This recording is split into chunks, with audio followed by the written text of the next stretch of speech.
राधे राधे सभी भक्तों को। कैसे हैं भक्तों? आशा करता हूँ सभी अच्छे होंगे, स्वस्थ होंगे घर में। बहुत दिनों से एक वीडियो बनाने की कोशिश कर रहा था। बहुत हमारे जो मैं ग्रुप में जो अपने कमेंट करने वाले भाई बहन है, भक्त हैं, बहुत दिन से कह रहे थे इस वीडियो बनाने के लिए। तो आज मैं इस वीडियो को लेके आया हूँ आप सभी के सामने। ध्यानपूर्वक इस वीडियो को देखना। ये वीडियो हर एक के जीवन में बहुत ही इम्पोर्टेंट वीडियो, बहुत महत्वपूर्ण वीडियो है। इस वीडियो को जितना आप देखेंगे, जितना आप सुनेंगे, जो मैं इसमें बताऊंगा, उसमें बहुत ध्यानपूर्वक इस वीडियो को समझना, क्योंकि इस वीडियो में ऐसी कुछ चीजें हैं जो शायद ही आज तक आपने कहीं रिपीट देखे होंगे या फर्स्ट देखी होंगी। आपने ऐसी वीडियो बनती जरूर है, सभी दिखाते हैं, लेकिन मैं इस वीडियो पे सीधा फोकस डालता हूँ। इस वीडियो में मैं भगवान श्री कृष्ण के बारे में आपको बताने वाला हूँ। जो हर आदमी का एक सवाल होता है कि मैं जिससे भी मिला हूँ आज तक, हर आदमी यही कहता है कि भगवान कितने हैं उनको बहुत कम पता होता है कि भगवान कितने होते हैं।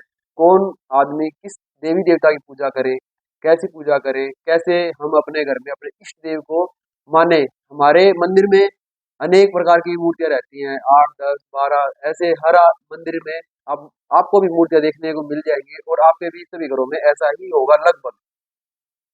इसी विषय पे भक्तों ये वीडियो है कि ये जो गुत्थी है, ये उलझा हुआ जो सिस्टम चल रहा है हमारे सनातन धर्म में, ये बहुत समय से चल रहा है। हर घर की एक समस्या है कि हर घर के मंदिर तो होते हैं, मंदिर में अनेक प्रकार की मूर्तियां देखने को मिलती हैं, और वो आदमी सभी की पूजा करता है, सभी के सामने धूपबत्ती जोत लगाता है और सभी से अपना आशीर्वाद मांगने की कोशिश करता है कि मुझे सभी देव देवता आशीर्वाद दे। ऐसा पॉसिबल नहीं है दोस्तों। ऐसा होता तो शायद आज का इंसान इतना परेशान नहीं होता।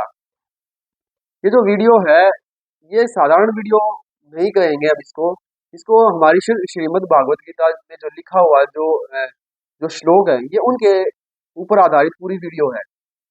तो चलिए दोस्तों, मैं इस वीडियो को ज़्यादा लंबी नहीं करूंगा। जितना होगा मैं उस वीडियो को मैं शॉर्ट तरीके से बताने की कोशिश करूंगा। आगे आप जो श्रीमद् भागवत गीता हमारी है, मैं इस वीडियो में दिखाऊंगा अभी, उसको आप पढ़ना। और जो मेन श्लोक हैं, जो मुझे श्लोक समझ में आते हैं, जो अच्छे से समझ में आए, वो मैं आपके सामने शेयर करूंगा। तो इस वीडियो का उद्देश्य ये है कि सवाल लोग करते हैं कि हम किस भगवान की पूजा करें, किस देवी की, किस देवता की हम पूजा करें, जिससे हमारा और हमारे जीवन में और हमारे परिवार का कल्याण हो सके। भक्तों, जब हम देखते हैं कि हमारे घर में हमारा पिता एक होता है, माँ हमारी एक होती है, हमें जन्म देने वाला एक ही पिता होता है, एक ही माँ होती है, अलग अलग नहीं होते, अनेक नहीं होते। हमारा पिता भी एक है, हमारी माँ भी एक है।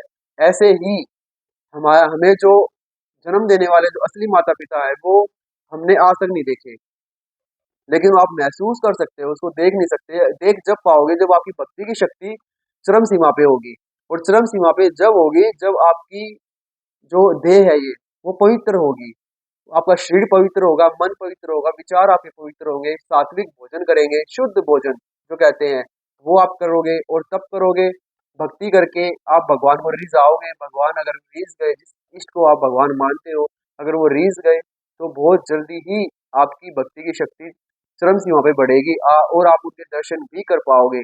ऐसा नहीं है कि भगवान लोग कहते हैं होते नहीं है, भगवान ही सर्वोपरि है। उन्हीं की वजह से आज हम इस जीवन में हैं, इस धरती पे हैं। वरना हमारा एक हम हमारी औकात नहीं, हम एक पत्ता भी हिला दें उनके बिना। ये कहावत तो बहुत पुरानी है कि भगवान की मर्जी के बिना पत्ता भी नहीं हिलता, सभी जानते हैं। तो भगवान कौन है, कहाँ है, कहाँ से आए, इन सभी का जवाब आपको इस वीडियो में देखने को मिलेगा। तो ध्यान से इस वीडियो को देखना, और जितना इस वीडियो को आप समझोगे, उतना ही मैं इसको दिखाने की कोशिश करूंगा। आप इसको इतना अच्छे से समझना। अगर मैं मेरे से कोई त्रुटि हो तो आप कमेंट में ही बताना, और आपको वीडियो अच्छी लगे तो कमेंट में भी राधे राधे जरूर बोलना। और हमारा जो ये ब्रज भाव 2 चैनल जो अभी क्रिएट हुआ है, इसको भी सब्सक्राइब और लाइक जरूर करना, क्योंकि इस वीडियो के माध्यम से ही भगवान श्री कृष्ण का जो गीता ज्ञान है, जो श्री कृष्ण को दिया था भगवान श्री कृष्ण ने आज से 5000 साल पहले, महाभारत हुई थी। सभी भक्त जानते हैं कि महाभारत हुई, रामायण हुई, लेकिन उसके जो श्लोक हैं, उनका जो जीवन में चल रहा, जीवन का जो रहस्य है, जो ज्ञान है, वो हम लोग भूल चुके हैं। वो इतने माइनस में जा चुके हैं हम इंसान की। हम रामायण महाभारत की बातें तो करते हैं, कभी कभी बातें कर लेते हैं, उसमें भी बातें करते हैं, वह अपनी लाइफ में उसको नहीं उतार पाते हैं। हम उसको जीवन में जीवन शैली नहीं बना पाते हैं। सबसे बड़ी हमारी सनातन धर्म की एक कमजोरी रही है काफी समय से कि हमारे ग्रंथ तो अनेक हैं, लेकिन कोई भी ग्रंथ हमारे हिंदू ग्रहों में बहुत कम देखने को मिलते हैं। वरना हमारे हर हिंदू ग्रंथ में एक गीता, चारों ग्रंथ, वेद सारे होने के लिए पहले रहते थे, ऋषि मुनियों के पास सब रहते थे। तो वो जैसे ही समय समय बढ़ता गया, जैसे कलयुग का आगमन हुआ, वैसे ही ये जो ज्ञान है हमारा एक धूल मिट्टी की तरह ढकता गया। गीता लोगों के घरों से गायब होती चली गई। अगर आज भी किसी के घर में गीता देखने को मिलती है, मैं एक सच्चाई बताना चाहता हूँ कि आज भी अगर जिस भी घर में आप गीता को देखेंगे या पूछेंगे, पहले तो पूछेंगे तो मिलेगी ही नहीं। अगर मिल भी गई किसी घर में तो इधर उधर कहीं कोने में पड़ी होगी, उसको धूल मिट्टी जम रही होगी, या फिर उसकी कोई इज्जत नहीं होगी। इज्जत उसके घर में होगी जो भक्त होगा, जो सच्चा होगा, जो उनके विचारों पे, भगवान श्री कृष्ण के विचारों पे चल रहा होगा, उनकी भक्ति पूजा करता होगा। उसने ये जान लिया होगा, उसने मान लिया होगा, उसने ये पहचान भी लिया होगा कि भगवान श्री कृष्ण जो नारायण है, उनके अंश हैं भगवान श्री कृष्ण, उन्हीं से जन्मे हैं, उन्हीं के लिए धरती पे अवतरित होते रहते हैं, वो उन्हीं के अवतार आते हैं। और भगवान श्री कृष्ण ही सर्वोपरि है, ऐसा गीता में भी बताया है। और अगर आप नाम जप करेंगे किसी भी एक देवी देवता का, तो वो देवी देवता भी आपको भगवान श्री कृष्ण तक ही पहुंचाएगा। ये चीज भी गीता में लिखी हुई है। अगर आपको ऐसा देखना है कि मैं सिर्फ कह रहा हूँ, मैं सिर्फ कहता नहीं हूँ भक्तों, मैं दिखाता भी हूँ। आज तक जो वीडियो है, मैंने जो भी वीडियो बनाई है, मैंने उसमें लास्ट टाइम जो वीडियो बनाई थी अमावस्या वाली, उसमें भी आप देख सकते हैं कि मैंने अपनी श्रीमद् भागवत गीता दिखाई है सभी को। उसमें दिखाई है, जो लिखा है श्लोक उसमें, उस श्लोक में बहुत अच्छी चीजें लिखी हैं। वो श्लोक अगर आप अप्लाई करते हैं तो आपके जीवन में भी बहुत शुद्धता आती है, और आपके घर में भी पॉजिटिविटी आती है, आपके विचार शुद्ध होते हैं। तो चलिए भक्तों, मैं आपको सिर्फ ये दिखाना चाहता हूँ कि हमारी गीता में क्या लिखा हुआ है और हम कर क्या रहे हैं। और ये जो भगवानों वाली जो हमारी जो इतनी बड़ी उलझी हुई जो कहानी है कि हम कहाँ जाएं, किसके पास जाएं, कौन हमारा उद्धार करेगा, इन सब के जवाब हैं। और सवाल हमें ऐसे ऐसे देखने को मिलते हैं कि मैं अपना ही एक आपको एक्सपीरियंस बताता हूँ कि मैं जब जिससे मिलता हूँ तो वो सामने वाला मुझे यही बोलता है कि सामने वाले भक्त मुझे यही बोलते हैं कि आज मैं सालासर गया हूँ तो 7 साल में खाटू श्याम भी होके आ गया हूँ। अरे भाई एक बात बताओ, आप खाटू श्याम होके आ गए, ठीक है, श्रद्धा पूर्वक आपको जाना चाहिए, वहीं से राधे राधे उनको भी बोलना चाहिए। लेकिन पिता एक ही होता है ना। जब पिता आपका सामर्थ्यशाली है, शक्तिशाली, आपका पिता सालासर है, आपने माना उसको, इष्ट माना आपने उसको, तो सालासर में क्या इतनी पावर नहीं है, क्या इतनी एनर्जी नहीं है, क्या इतनी शक्ति नहीं है कि खाटू श्याम को आपके पास नहीं लेके आ सके, वो आपसे नहीं मिलवा सके? क्या आप पिता को नहीं बोल सकते कि पिताजी आप मेरे इष्ट हो, आप मेरे भगवान हो, आप मेरे देवता हो, आप ही सर्वोपरि हो, मैंने आपको समर्पण किया है, तो आप मैं खाटू श्याम जी के दर्शन करना चाहता हूँ, मेरी एक इच्छा है। क्या आप ऐसा बोल के बजरंगबली हनुमान जी का नाम रख के, जो भी आपने इष्ट बनाया है उसका नाम रख के, आप सालासर हनुमान जी का नाम रख के उस देवता को नहीं बुला सकते? ये आपका आत्मविश्वास होना चाहिए इतना कि मैं भगवान हनुमान को इष्ट मान के, उनको अपना समर्पण करके, और उनसे बोलूंगा कि वो खाटू श्याम वाले को ही मेरे पास लेके आए। मैं नहीं जाऊंगा, मैं सिर आपके सामने झुकाऊंगा, किसी और अन्य देव देवता के सामने मैं सिर नहीं झुकाऊंगा। मैं क्यों झुकाऊं? मेरा पिता एक है। जो वो पिता मेरा इतना शक्तिशाली है कि उसमें इतनी शक्तियां है कि वो किसी भी देवी देवता को, छोटे से छोटा और बड़े से बड़ा देवता, चाहे इसमें उनके गुरु भगवान श्री राम क्यों ना हो, उनके जो गुरु भगवान श्री राम, उनको भी वो भगवान जो अपने हनुमान जी हैं वो भी लेके आ सकते हैं। समझने की बात है मित्रों। अगर आप समझते हैं, अगर आपका विश्वास इतना अच्छा है कि आप एक को इष्ट मानते हैं, एक को भगवान मानते हैं और एक की ही पूजा करते हैं, एक जगह ही जाते हैं। अब मैं ये रोकता नहीं हूँ कहीं पे भी, किसी को भी ना रोकने का मेरा कोई उद्देश्य है इस वीडियो में। मैं किसी को कहीं पे रोकने की वीडियो नहीं बना रहा हूँ। ये रोकने का जो ज्ञान है वो नहीं है इसमें। इसमें सिर्फ एक समझने की चीज है कि आप एक को इष्ट बनाए, एक को ही भगवान माने, अन्य को नहीं। देखो भगवान तो एक ही है। अन्य धर्मों से भी आपको पता चलता होगा कि जो अन्य धर्म है हमारे से, हिंदू धर्म से अलग जो धर्म है, उनमें भी भगवान एक ही देखने को मिलता है। ऐसा नहीं है कि वो झूठे हैं, वो भी एक को ही मानते हैं। और हमारा सनातन धर्म भी एक पे ही विश्वास कायम करता है। लेकिन वो एक कौन है? क्या आपको आज तक ये सवाल किसी ने किया कि भगवान एक है तो मैं एक के पास जाऊं, मैं अनेकों के पास क्यों जाऊं? आज मैं सालासर गया, कल मैं खाटू श्याम गया, परसों मैं माता वैष्णो देवी पे गया, तरसों मैं वृंदावन गया, फिर बरसाना गया, फिर द्वारकाधीश गया, फिर अन्य प्रकार धामों पे घूमता रहा। कभी हरिद्वार जा रहा हूँ, कभी कहीं जा रहा हूँ, लेकिन मेरा काम तो कहीं से हो ही नहीं रहा। क्यों नहीं हो रहा? कभी आपने ये सवाल किया अपने आप से कि आपके सवाल जो ये आपकी जो परेशानियां चल रही होती है नाना प्रकार की घर में, सबकी परेशानी में, सबके पास परेशानी है, कोई आज के जीवन में सुखी नहीं है, क्योंकि ये मृत्यु लोक है। और मृत्यु लोक में कोई सुखी नहीं हो सकता। सिर्फ नाम एक आप एक जो नाम की शक्ति है जिसका आप जप कर सकते हो, उससे आप सुखी और धनवान और अच्छे से सात्विक शुद्ध बन सकते हैं। लेकिन हम क्या सोचते हैं कि नहीं, हमारा काम, मैंने आज माता वैष्णो देवी पे गया था तो मैं वहाँ पे धागा बांध के आया, मन्नत बांध के आया, तो माता रानी मेरा काम करेगी। मैं 100 रुपए का, 100, 200 रुपए का, 200, 500, 1000 जो मैंने अर्जी लगाई, मैंने वो अर्जी तो लगा दी। अर्जी लगाने के बाद में माता रानी मेरा काम करेगी। अरे आप बिजनेस थोड़ा ना कर रहे हो, उनसे बिजनेस क्यों करना है? भगवान से आप बिजनेस कैसे कर सकते हैं? वो माता शक्ति, उनसे आप बिजनेस कैसे कर सकते हैं? आप एक कोई सामान थोड़ा बेच रहे हैं कि मैं आपको सिर्फ 100 रुपए दूं, माता रानी मेरा 500 रुपया काम कर देना। ऐसा नहीं होता। समझने की बात है कि आप उनको लालच नहीं दे सकते किसी भी तरीके से। अगर आप ऐसा करते भी हैं तो मुझे नहीं लगता कि आपका काम ये किसी भी तरीके से हो सकता है। कैसे मित्रों? ये पॉसिबिलिटी ही नहीं है कि अगर आप मानते हो एक को और जाते हो अनेकों के पास, तो ऐसा नहीं होता है। हमें एक के पास जाना ही चाहिए। एक ही हमारा देवता है, एक ही हमारा भगवान है। आप देवता को मानो, देवी को मानो, या फिर भगवान को मानो। बहुत ही सुलझा हुआ सवाल है। अगर आप गीता पढ़ लेंगे तो बहुत ही अच्छा सवाल है, और ये होना भी चाहिए कि हम भगवान के पास जाए या देवी देवताओं के पास जाए, हमारा काम कौन करेगा? हम परेशान हैं, अगर हमारी परेशानी का कारण हमारे कर्म है, तो हम उन कर्मों से कैसे बचे? सभी का सवाल गीता में है। जरूर गीता पे ध्यान दीजिए। मैं गीता को बार बार इसलिए कह रहा हूँ क्योंकि ये गीता ही है जो हमें भाव सागर से पार कर सकती है। अन्य किसी में इतना सामर्थ्य नहीं है कोई हमारी जो ये नाव है उसको पार कर सके। हम दो नाव में सवार नहीं हो सकते भक्तों। अगर आपने भी सुना होगा कि दो नाव में कोई पैर रखता है तो उसका तो बेड़ा गर्क होता ही है, साथ में नाव को वो और कष्ट पहुंचाता है वो। तो दो नाव में सवार मत हो, भगवान एक ही है। एक नाव में बैठिए और वही भगवान आपकी नाव चलाएंगे और आपकी नैया भी पार करेंगे। ऐसा ही गीता में लिखा हुआ है। तो ये जो सवाल है, मैंने सवाल को अच्छे से समझा और फिर तभी मैंने इस वीडियो को बनाने का एक उद्देश्य अपने मन में लेके आया।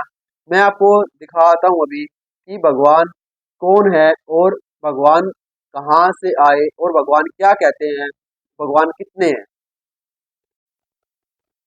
देखिए भक्तों, ये श्रीमद् भागवत गीता यथारूप भगवान श्री कृष्ण और अर्जुन आपको दिख रहे हैं इनमें। ये जो गीता है इसमें असली निचोड़ है। अच्छा, ये क्या है? इतनी मोटी होने के कारण इसमें इतने पेजेस हैं, 700 श्लोक हैं, सबका अर्थ सहित इसमें अनुवाद किया गया है।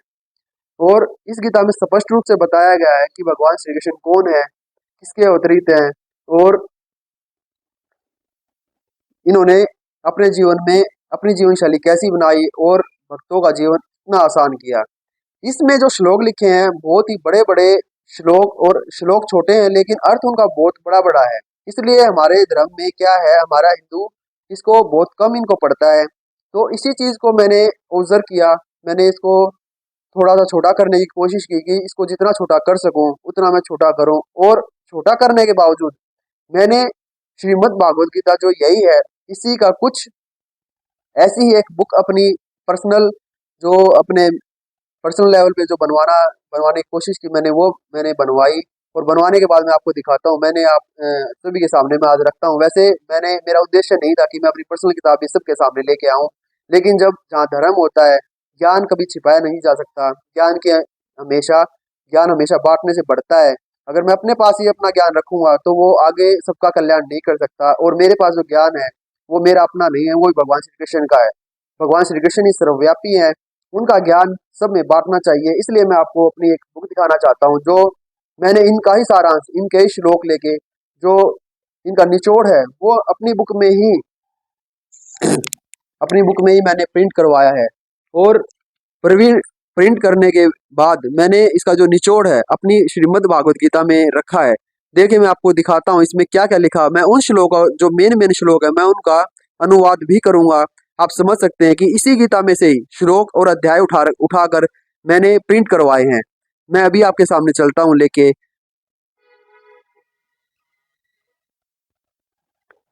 देखिए भक्तों, ये एक बुक है जो मैंने प्रिंट करवाई है अपनी, जो मेरे भगवान श्री कृष्ण इसमें साक्षात विराजमान है।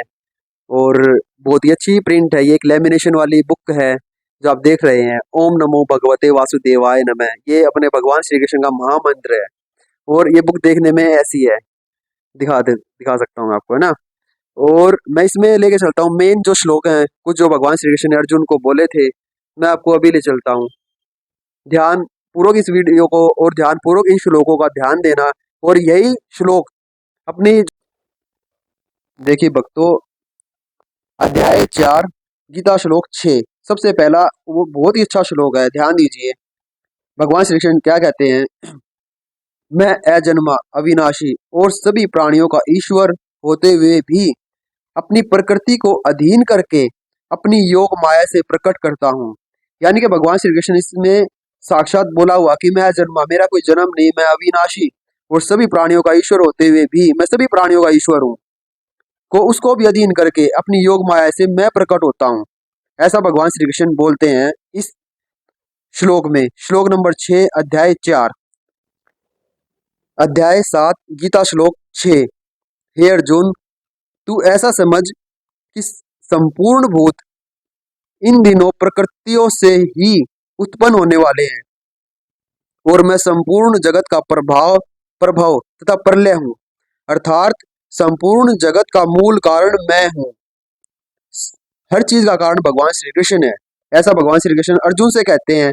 ये एक अर्जुन से जो कह रहे हैं भक्तों, अर्जुन से ही नहीं, ये हम सब से भी कह रहे होते हैं।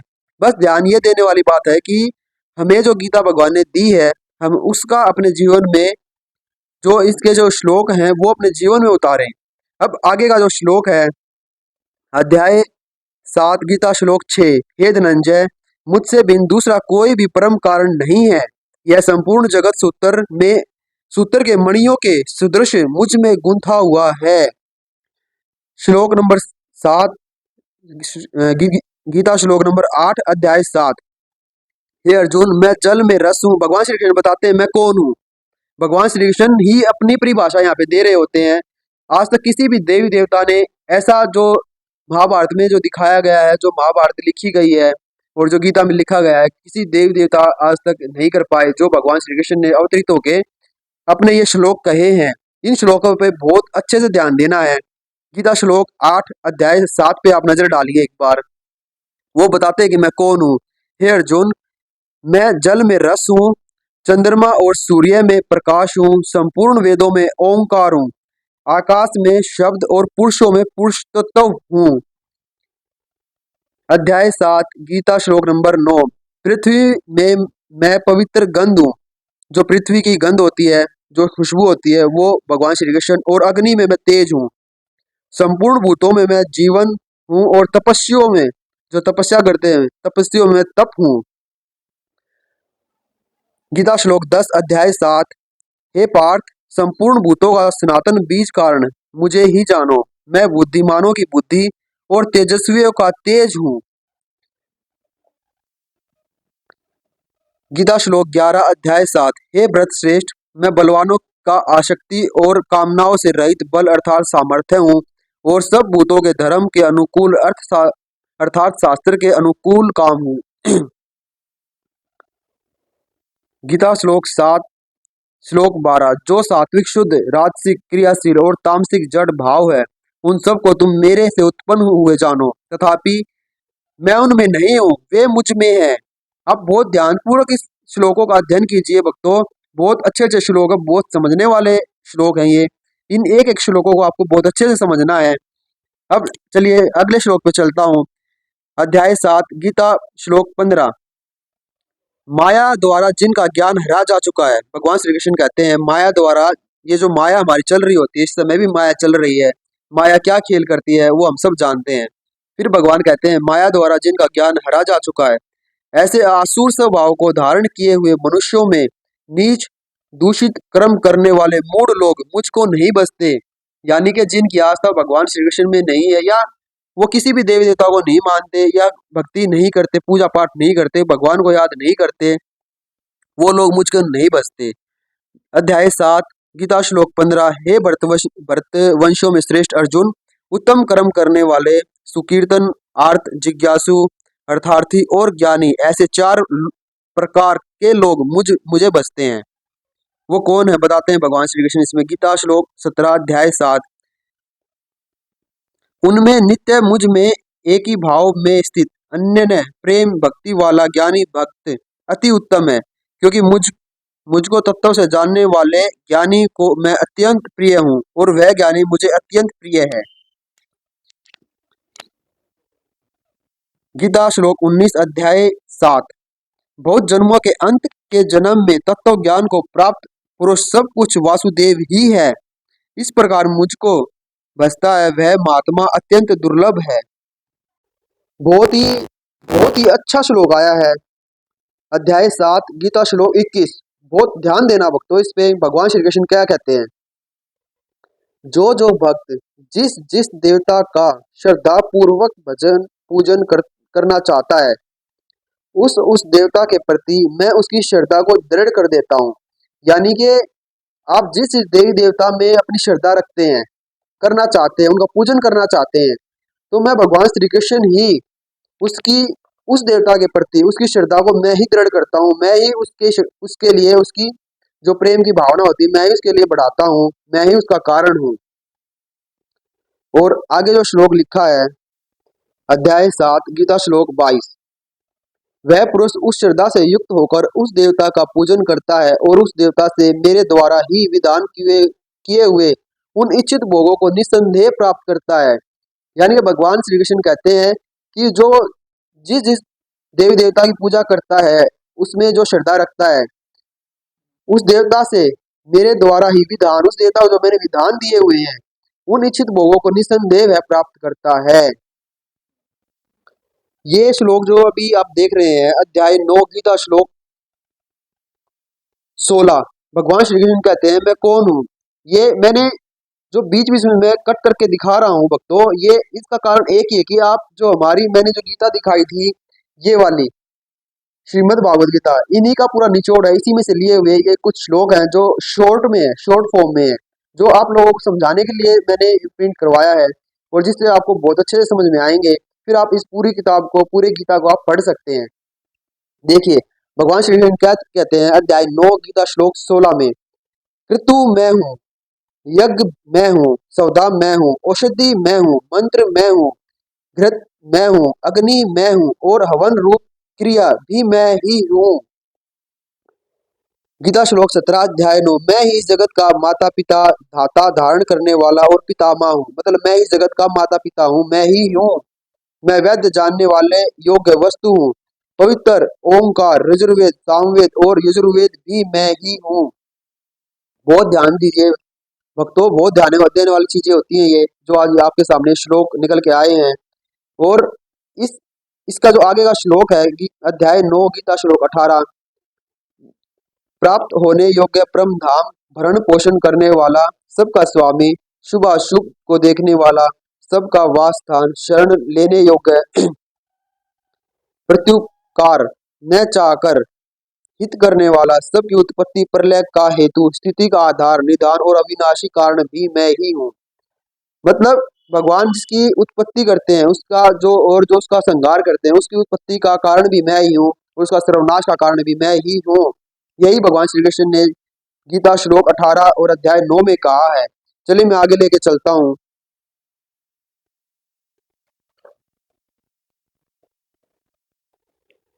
अध्याय 9 गीता श्लोक 19। मैं ही सूर्य रूप से तपता हूँ, वर्षा का आकर्षण करता हूँ और उसे बरसाता हूँ। हे अर्जुन, मैं ही अमृत और मृत्यु हूँ और सत असत भी मैं ही हूँ। सुना भक्तों आपने क्या कहा भगवान श्री कृष्ण ने, मैं ही अमृत और मृत्यु और सत असत भी मैं ही हूँ। बहुत ध्यान से इन श्लोकों को अपने जीवन में उतारिए, बहुत अच्छे से उतारिए। आगे कहते हैं गीता श्लोक 20 अध्याय 9। तीनों वेदों के ज्ञाता, सोमपान करने वाले एवं पापों से पवित्र हुए पुरुष मुझे यज्ञों के द्वारा पूजकर स्वर्ग प्राप्त करते हैं, स्वर्ग प्राप्त चाहते हैं। वे पुरुष अपने पुण्यों के फलस्वरूप इंद्रलोक को प्राप्त कर स्वर्ग में दिव्य देवताओं के भोग भोगते हैं।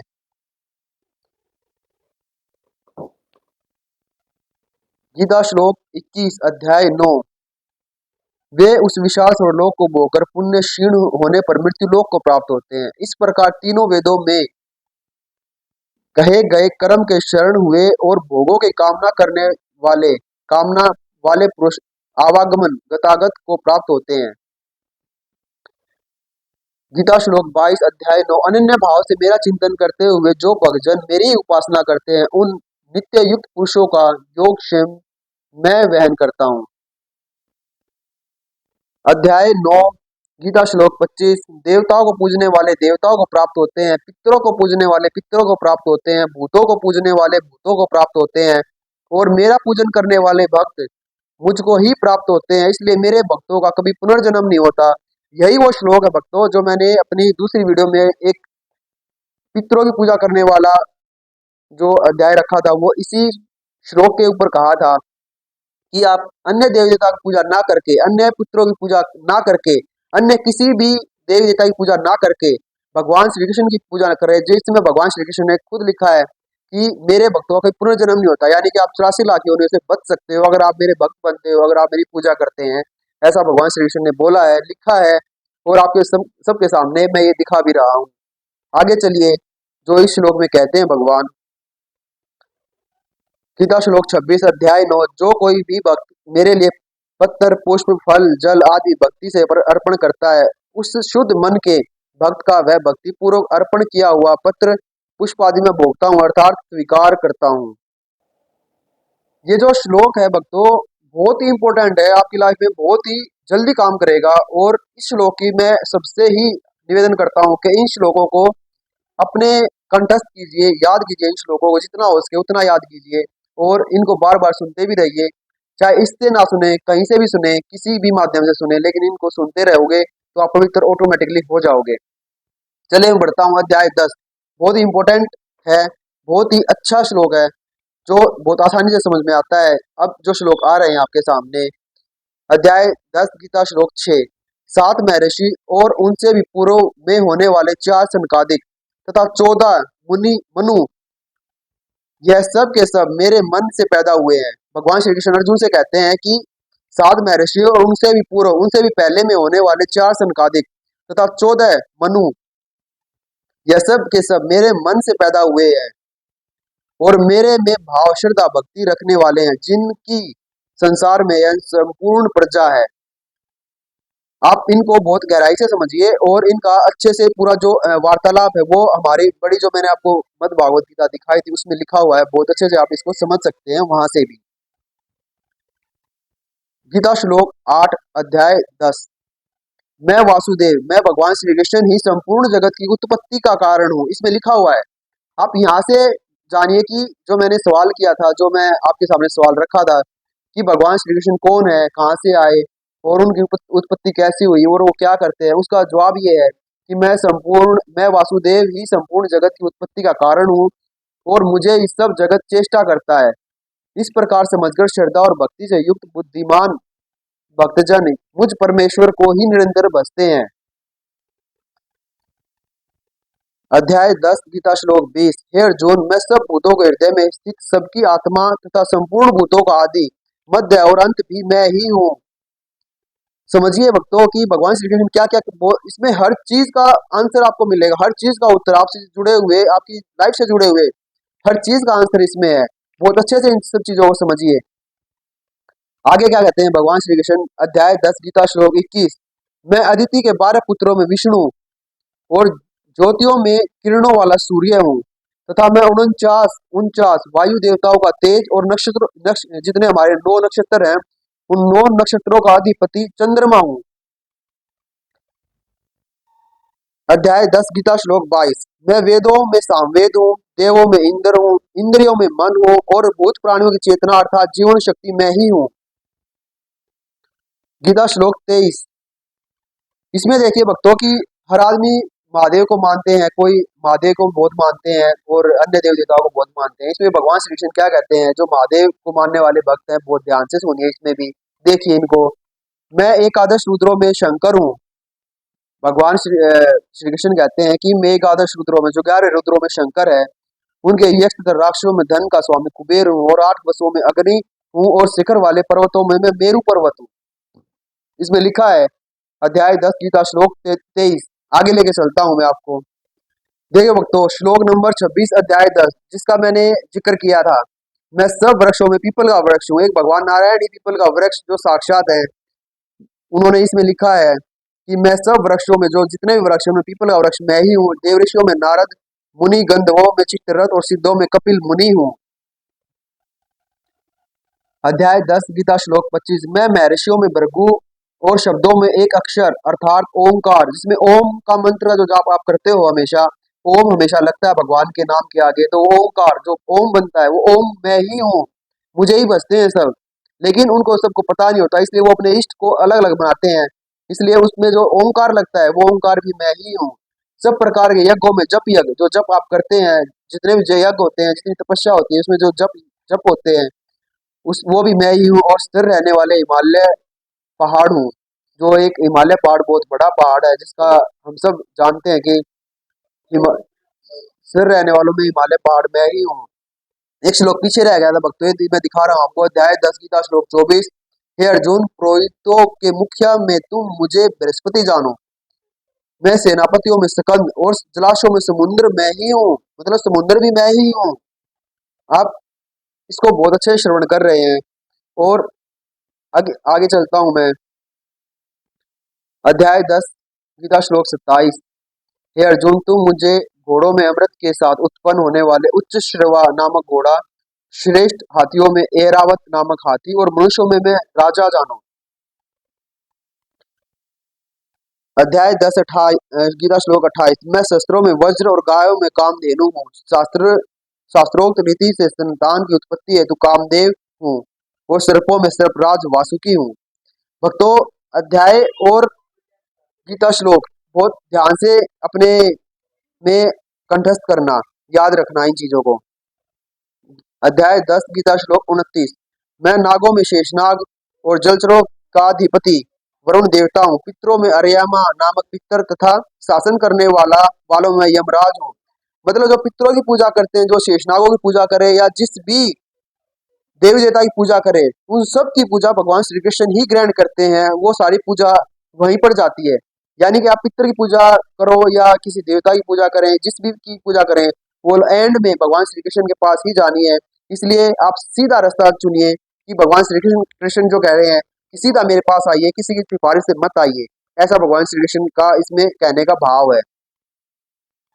भक्तों, ये वीडियो ज्यादा लंबी ना हो जाए इसलिए मैं आपको जो मेन श्लोक है इसके वो पढ़ रहा हूँ। आप श्लोक पे ध्यान दीजिए, आप पहचान लेंगे। मैं मेन जो दोहे हैं, मैं उनका जो पाठ है मैं वो कर लेता हूँ। आप सुनिए इनको, बहुत अच्छा श्लोक है। अध्याय 10 गीता श्लोक 30, मैं दैत्यों में प्रहलाद, और गणना करने वालों का समय हूँ, तथा पशुओं में मृगराज सिंह, और पक्षियों में मैं गरुड़ हूँ। मैं पवित्र करने वालों में वायु हूँ, शस्त्रधारियों में राम हूँ, तथा मत्स्यों जलचरों में मैं मगरमच्छ, और नदियों में मैं गंगा हूँ। मतलब वो हरिद्वार जाते हो, वहां से गंगा जो प्रवाहित होती है, तो वो भगवान श्री कृष्ण का ही रूप है। एक माता गंगा भी वही है, जो वहां पर आप जाते हो हरिद्वार, यानी कि नाम से पता लगता है कि हरि का द्वार, जहाँ पे हरि रहते हैं, जहाँ पे नारायण रहते हैं, उनका द्वार है वो। तो आप हरिद्वार जब जाते हो तो माता गंगा जो होती है वो भगवान श्री नारायण का ही रूप है, वो एक, ऐसे समझिए आप। आगे चलता हूँ। हे अर्जुन, सृष्टियों का आदि और अंत तथा मध्य भी मैं ही हूँ। सृष्टियों का जितना जो आदि होता है, और अंत तथा मध्य, बीच वाला, शुरू करने वाला, बीच वाला, और आखिर, सब कुछ मैं ही हूँ। मैं विद्याओं में अध- अध्यात्म विद्या, जो आध्यात्मिक विद्या होती है, जो शक्ति होती है, अर्थात ब्रह्म विद्या, और परस्पर विवाद करने वालों का तत्व निर्णय के लिए किए जाने वाला वाद हूँ। मैं अक्षरों में ओंकार हूँ, और समासों में द्वंद्व नामक समास हूँ। अक्षय काल अर्थात काल का भी महाकाल, तथा सब और मुख वाला विराट रूप, सबका धारण पोषण करने वाला भी मैं ही हूँ। एक काल होते हैं, एक महाकाल होते हैं, उन सब और मुख करने वाला विराट स्वरूप, सबका धारण पोषण करने वाला भी मैं ही हूँ। सबका हरण करने वाली मृत्यु, और उत्पन्न होने वालों का उद्भव भी मैं ही हूँ, तथा स्त्री जाति में कीर्ति, श्रीवाणी, स्मृति, मेघा, धृति और क्षमा भी मैं ही हूँ। अगर किसी से कोई गलती होती है, उसको जो क्षमा करता है, उसके अंदर जो क्षमा की जो जो उसका ज्ञान होता है, वो क्षमा का भाव जो आता है, वो भी भगवान श्री कृष्ण उसके हृदय में बस रहे होते हैं, इसलिए वो उसको क्षमा करता है। तथा गायन करने योग्य श्रुतियों में मैं व्रत व्रत मास और छंदों में गायत्री छंद हूँ, तथा महीनों में मार्गशीर्ष और ऋतुओं में मैं बसंत हूँ। अध्याय 10 गीता श्लोक 36। मैं छल करने वालों में जुआ, प्रभावशाली पुरुषों का प्रभाव हूँ, जीतने वालों का विजय हूँ, निश्चय करने वालों का निश्चय और सात्विक पुरुषों का सात्विक भाव हूँ। मैं मुनियों में वासुदेव हूँ और पांडवों में धनंजय। मैं मुनियों में व्यास और कवियों में मैं उष्णा कवि हूँ। मैं दमन करने वालों का दंड अर्थात दमन करने की शक्ति हूँ, जीतने की इच्छा वालों की नीति, गुप्त रखने योग्य भावों का रक्षक मौन हूँ और ज्ञानवानों का तत्व ज्ञान मैं ही हूँ। और हे अर्जुन, जो सब भूतों की उत्पत्ति का कारण है, वह भी मैं ही हूँ, क्योंकि ऐसा चर और अचर कोई भी भूत नहीं है जो मुझसे रहित हो। जितने भी भूत हैं, जो भूतों के भूत हैं, वो उनमें जो स्थित चर और अचर है, कोई भी भूत ऐसा नहीं जो भगवान श्री कृष्ण से अलग हो। उनकी शक्ति के बिना वो भी काम नहीं करते। हे हे परंतप, मेरी दिव्य विभूतियों का अंत नहीं है। मैंने अपनी विभूतियों का यह विस्तार तो तेरे लिए एक देश से अर्थात संक्षेप से कहा है। जो कोई भी विभूति युक्त, कांति युक्त अथवा शक्ति युक्त वस्तु या प्राणी है, उसको तुम मेरे तेज के अंश से ही उत्पन्न हुई जानो। अध्याय 10 गीता श्लोक 42। अथवा हे अर्जुन, बहुत जानने से तुम्हारा क्या प्रयोजन है। मैं इस संपूर्ण जगत को अपने एक अंश मात्र से धारण करके स्थित हूँ। यानी भगवान श्री कृष्ण कहते हैं कि तुम सब कुछ जान के क्या करोगे। मैं इस संपूर्ण जगत को, जो आपके सामने दिख रहा है पूरा प्रदेश, उसको मैं एक अंश मात्र से धारण करके स्थित हूँ। वो एक अंश है मेरा, छोटा सा कण है एक मेरा, वो इसमें भगवान श्री कृष्ण कहते हैं अर्जुन को। बहुत अच्छे से समझिए। आगे चलता हूँ। अध्याय 11 गीता श्लोक 5। श्री भगवान बोले, पार्थ, अब तू मेरे सैकड़ों हजारों नाना प्रकार के और नाना वर्ण तथा नाना आकृति वाले अलौकिक रूपों को देखो। इसमें जो रूप बताए हैं भगवान श्री कृष्ण ने, इसमें एक महाभारत जब आप देखोगे तो उसमें आपको अलौकिक रूप दिखेगा, बहुत अच्छा रूप दिखेगा जो भगवान श्री कृष्ण अर्जुन को दिखाते हैं। वो रूप की गणना, उस रूप का बताया भगवान श्री कृष्ण ने इसमें। आगे चलता हूँ। हे भरतवर्षी अर्जुन, तू मुझ में अदिति के 12 पुत्रों को, 8 वसुओं को, 11 रुद्रों को, जो भगवान महादेव के 11 रुद्र अवतार है, उन सबको, दोनों अश्विनी कुमारों को, जो भगवान महादेव के 2 पुत्र हैं अश्विनी कुमारों को, और अन्य भी 2 अश्विनी है, और 49 मरुद्रोणों को देख, तथा और बहुत से पहले न देखे हुए आश्चर्य में रूपों को देख। हे अर्जुन, अब इस मेरे शरीर को एक जगह स्थित चराचर सहित संपूर्ण जगत को देख, तथा और भी जो कुछ देखना चाहता हो सो देख। गुड़ाकोश निद्रा को जीतने वाले अर्जुन और जीतने वाला होने से अर्जुन का नाम गुड़ाकोश हुआ था। आकाश में सहस्त्र सूर्यों के एक साथ उदय होने से उत्पन्न जो प्रकाश होगा, वह उस विश्व रूप परमात्मा के प्रकाश के सुदृश्य होगा। यानी कि वो जो सहस्त्र सूर्य आप देखते हैं, एक सूर्य देखते हैं आप, वैसे ही अगर आपके सामने सहस्त्र 100 से भी ज्यादा रखे जाएं, उससे जो तेज निकलता है, उससे भी ज्यादा तेज भगवान श्री कृष्ण के अंदर है, जो हमारी तो वहां पर सोच भी नहीं जा सकती। जहाँ पर भगवान श्री कृष्ण है, उनका तेज हम कैसे बर्दाश्त करेंगे, लेकिन हम भक्ति भाव से उनकी पूजा करके उनको जरूर महसूस कर सकते हैं, देख सकते हैं। आगे चलता हूँ मित्रों।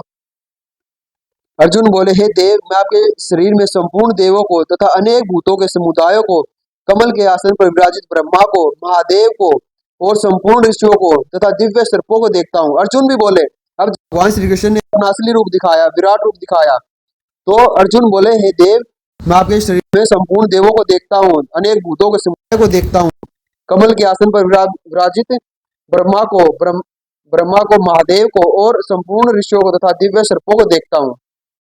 अध्याय 11 गीता श्लोक 22। जो 11 रुद्र, 12 आदित्य, 8 वसु, 12 साध्यगण, 10 विश्वदेव और 2 अश्विनी कुमार, 49 मर्दगण, 7 पितरगण तथा गंधर्व, यक्ष, असुर और सिद्धों के समुदाय हैं, वे सभी चकित होकर आपको देख रहे हैं। यानी कि भगवान श्री कृष्ण पूछ रहे हैं कि आपने क्या देखा मेरे अंदर। अर्जुन उनका वार्तालाप कर रहे हैं, बता रहे हैं कि मैं आपके अंदर क्या क्या देख रहा हूँ। ये वीडियो इतनी लंबी ना हो इसलिए मैंने आपको मेन मेन जो श्लोक है उनका श्रवण करवाया है। उनका श्रवण मुझे लगता है कि आपको बहुत अच्छा लगा होगा। ऐसे ही ये जब महाभारत हुई थी, मैं आपको लेके चलता हूँ, आप इन सभी श्लोकों को देख सकते हैं, पढ़ सकते हैं। ये श्लोक बहुत ही अच्छे, बहुत संपूर्ण तो नहीं है लेकिन संपूर्ण तो हमारी मध्य भागवत गीता में है, जिनका पूरा अर्थ लिखा हुआ है। ऐसे ही भगवान श्री कृष्ण बोलते हैं और बताते हैं। ये गीता बहुत बड़ी है, एक वीडियो में तो नहीं आ पाएगी, इसके लिए अनेक वीडियो का श्रवण करना पड़ेगा। इसलिए मैं इसको जितना मेरे से बनाई, जितना मैं बता पा रहा हूँ उतना जरूर इसको अध्ययन करने के बाद आप गीता को पढ़िए। और मैं अभी आपको बताता हूँ कि आपको और इसमें कैसा आपको लगता है जब आप गीता पढ़ते हैं तो। देखा भक्तों, आपने कि मैंने जो गीता का भी श्रवण करवाया, कुछ श्लोकों को आपके सामने लेके आया कि आप जो भी पूजा करते हैं, जिस भी देवी देवता की पूजा करते हैं, वो कैसी करते हैं। और अभी आपको, मुझे जहाँ तक लगता है कि आपको समझ में आ गया होगा कि हम क्या कर रहे हैं, कहाँ गलती कर रहे हैं और किसकी पूजा करके हमें क्या फल प्राप्त नहीं हो रहा है। इस सभी के जो उत्तर होते हैं आपके मन में आ गए होंगे। मैं इसको सबके सामने लेके आने का कारण एक ही था। ये वैसे भी जो ज्ञान है, दिव्य ज्ञान है, ये अलौकिक ज्ञान है, क्योंकि ये भगवान श्री कृष्ण का ज्ञान है, ये कोई साधारण ज्ञान नहीं है। गीता का जो श्रवण करता है, गीता का जो पाठ करता है, उसके मन में कोई संदेह नहीं रहता किसी भी प्रकार। वो अपने आप में ही एक सात्विकता का, एक बहुत ही शुद्ध विचार वाला व्यक्ति हो जाता है, बहुत अच्छा मनुष्य हो जाता है वो। अगर आप भी ऐसे करते हैं, आप भी श्रवण करते हैं, और मुझे लगता है कि आपके सारे उत्तर इतने अभी तक थे आपके मन में कि हम किस भगवान के पास जाएं, किसकी हम पूजा करें, किस देवी देवता को हम माने, हम एक जगह जाएं या अनेक जगह जाएं, या हम एक जगह जाते हैं तो वहां मत्था टेकें या अनेकों के पास मत्था टेकें। इन सब के जवाब आपको मुझे लगता है मिल गए होंगे, क्योंकि जो मैंने मेन श्लोक आपके सामने रखे हैं, जो पढ़े हैं, उन सब में इन सब चीजों का उत्तर है।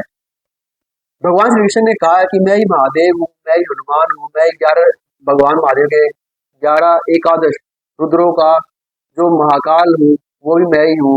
मैं ही हर चीज का उत्पत्ति का कारण भी मैं ही हूँ और अंत भी मैं ही हूँ। मैं ही ब्रह्मा हूँ, मैं ही विष्णु, मैं ही महेश हूँ, मैं ही देवी जो अपनी माता शेरोवाली है, और अन्य जो देव देवता है वो भी मैं ही हूँ। वो भी जो भी इंसान जिस भी देवी देवता की पूजा करता है, वो जो पूजा करता है, उस देवता में जो श्रद्धा बढ़ती है, उसके बीच में उस श्रद्धा को भी मैं ही बढ़ाने वाला हूँ। अंत में जब उसकी मृत्यु होगी, जब उस इंसान की मृत्यु हो जाएगी, तो वो जो देवी देवता जिसकी पूजा करता था, जिसकी आराधना करता था, तो वो देवी देवता भी उसकी आत्मा को मेरे पास ही लेके आएगा कुछ समय के लिए। फिर उसका 84 लाख योनि में जाना तय है, क्योंकि भगवान श्री कृष्ण ने यही कहा इसमें कि जो मेरी पूजा करेगा, जो मेरा भक्त होगा, उसका पुनर्जन्म नहीं होगा, अन्यथा सबका पुनर्जन्म होना निश्चित है। ऐसा भगवान ने कहीं नहीं लिखा, कि अगर लिखते तो शायद नहीं होता, लेकिन इसमें नहीं लिखा तो इसका मतलब एक ही है कि उसका पुनर्जन्म होगा। कुछ दिन के लिए स्वर्गलोक में जाएगा, भोगेगा, जितने उसके कर्म पुण्य होंगे उतने में वो उस पुण्य का अधिकारी बन के स्वर्गलोक को भोगेगा। उसके बाद जब उसके पुण्य खत्म होंगे वहां पे, तो फिर धरती पे फिर अपनी अनेक योनों में उनको आना पड़ेगा। ऐसा ही गीता में समझने को मिलता है। आप भी समझिए, जितना आप समझेंगे उतना ही आपका ध्यान भगवान श्री कृष्ण की ओर जाएगा, और भगवान श्री कृष्ण सर्वोपरि है। आप राधा नाम की औषधि लेके, आप राधा नाम का गुणगान करके आप माता राधा से मिल सकते हैं, भगवान श्री कृष्ण का नाम लेके उनसे मिल सकते हैं। लेकिन जो राधा नाम लेते हैं वही भगवान श्री कृष्ण को प्रिय होते हैं, ऐसा भगवान श्री कृष्ण ने खुद बोला है। आप जरूर इस चीज पे ध्यान दीजिए कि राधा नाम सर्वोपरि है, और जो राधा नाम की औषधि लेता है, जो राधा नाम का जो गुणगान करता है, जो उनका जप करता है, उसमें उस वक्त को आप अलग ही वक्त देखेंगे, उसका चेहरा ही आपको अलग दिखेगा। वो जो उनका चेहरा होगा वो शुद्ध और पवित्र होगा, उसका जो नाम लेता है वो बिल्कुल सच्चा इंसान होगा। और ऐसे इंसानों की जो हमारी ये दुनिया है, बहुत इसमें बहुत कम ऐसे लोग हैं जो भगवान श्री कृष्ण और राधा नाम का जो भक्त होता है वो नाम जप करता है। राधा नाम जप करें, भगवान श्री कृष्ण भी यही कहते हैं, जो नाम जप करता है उसमें मैं अपनी शक्ति का, अपने स्वरूप का और अपने तेज का आशीर्वाद उस पर रखता हूँ और उसका कभी पुनर्जन्म नहीं होता। तो मैं आशा करता हूँ कि इस वीडियो के माध्यम से जितना मैं ज्ञान आप सभी के बीच में बांट पाया उतना ही मेरे से हुआ। इससे ज़्यादा भी होगा आने वाले समय में, लेकिन अभी तक का इतना ज़रूर आप इसको समझें। और जब तक मैं दूसरी वीडियो ना लेके आऊँ, आप भी चैनल पे इस चैनल को जो कमेंट है वो भी इसमें लिखें कि आपको ये वीडियो कैसी लगी, क्या समझ में आया, क्या नहीं समझ में आया, वही बताइए। और इस चैनल को सब्सक्राइब करना भी मत भूलें, ताकि मैं भी और भी अच्छी अच्छी वीडियो भी लेके आऊँ और ऐसा ज्ञान जो बहुत कम साधारण लोग बता पाते हैं। और इस वीडियो में बहुत एक अच्छी चीज मैं आपको बताता हूँ कि मैं ये वीडियो जब बनाता हूँ कोई इसमें एडिटिंग नहीं होती है, नेचुरल वीडियो होती है। तो इस वीडियो में कोई एडिटिंग नहीं, किसी प्रकार की ना मैं एडिटिंग करूंगा, क्योंकि एडिटिंग वाली वीडियो अलग होती है। ये ना तो एडिटिंग है ना कोई फिल्टर है इसमें, सिर्फ साधारण वीडियो जो मेरे से बन पाती है मैं उतनी ही बनाता हूँ। और आशा करता हूँ कि आपको वीडियो पसंद आई। सबको जय श्री मनारायण, जय श्री राधे कृष्णा, राधे राधे।